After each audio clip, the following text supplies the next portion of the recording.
دیکھیں، رمضان کی بے قدری سے بچیں۔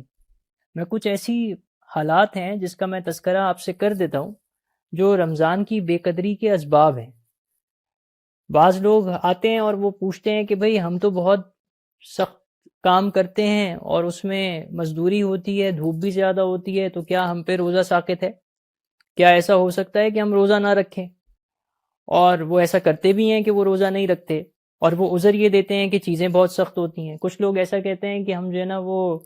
کچھ چیزوں کے عادی ہیں، تو اگر ہمیں وہ نہیں ملتی تو ہماری طبیعت خراب ہوتی ہے۔ تو دیکھیں، اللہ تعالیٰ بھی آپ کی حالت کو خوب جانتے ہیں، اس کے باوجود اللہ نے آپ پہ روزہ فرض کیا، یعنی اگر آپ نہ رکھیں تو اللہ تعالیٰ کی طرف سے آپ کے لیے وعید ہے۔ کچھ حضرات ایسے ہوتے ہیں جو بیچارے سحری کھاتے ہیں اور پھر وہ سو جاتے ہیں نیند کی وجہ سے، تو ایسے لوگوں کا خدشہ ہوتا ہے کہ ان کو شیطان کو موقع مل جاتا ہے اور ان کا نفس بھی ظاہر ہے وہ غالب آ جاتا ہے، تو کبھی کبھی ایسا بھی ہوتا ہے کہ ان کی فجر کی نماز قضا ہو جاتی ہے۔ اسی طرح افطاری کا انتظار کرتے ہوئے کچھ حضرات باجماعت نماز قضا کر دیتے کہ افطاری ہو گئی، اب تھوڑی سی تھکاوٹ ہے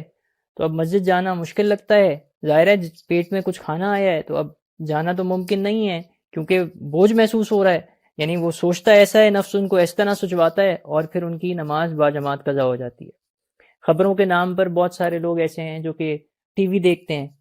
اور اس میں ہی نامحرم پر نظر بھی پڑتی رہتی ہے، ان کے قلب کا نور جاتا رہتا ہے، جس کی وجہ سے انہوں نے روزہ رکھا ہے، یعنی جو روزے کے اثرات اور ثمرات ہیں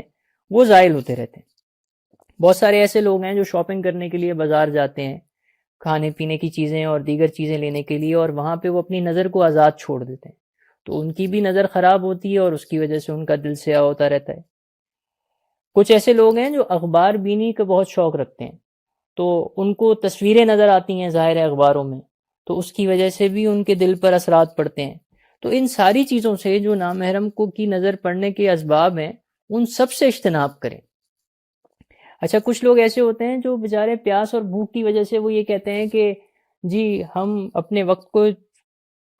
وقت گزارنا چاہتے ہیں، تو اس کے لیے ہم انٹرنیٹ سرفنگ کر لیتے ہیں، اور انٹرنیٹ میں کیا ہے، یوٹیوب ہے، فیس بک ہے، اور پتہ نہیں کیا علم غلم ہے جو وہ دیکھتے ہیں، اور اس کی وجہ سے بھی نامحرم پر بھی نظر پڑتی ہے، میوزک بھی سنتے ہیں، اور اس کی وجہ سے بھی دل اسی طرح سے سیاہ ہونا شروع ہو جاتا ہے۔ دیکھیں نا کتنا نقصان ہوتا ہے کچھ اعمال کا روحانیت کے اوپر۔ کچھ نہیں تو پھر ہم واٹس ایپ پہ باتیں کرنا شروع کر دیتے ہیں دوستوں سے،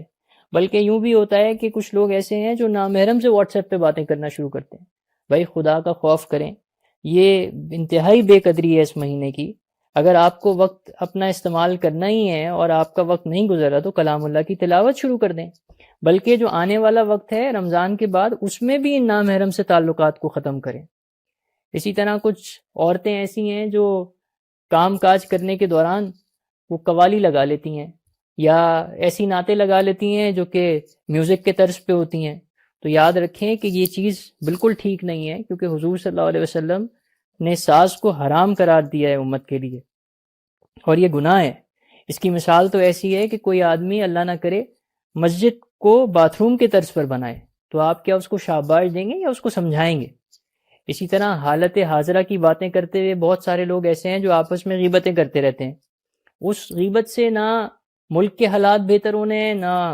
امت کے حالات بہتر ہونے ہیں۔ البتہ ہاں، اگر آپ اعمال کی طرف متوجہ ہوں گے، اپنے عقائد کی طرف متوجہ ہوں گے، تو آپ کا حشر بھی بہتر ہوگا، آپ کی قبر بھی بہتر ہوگی۔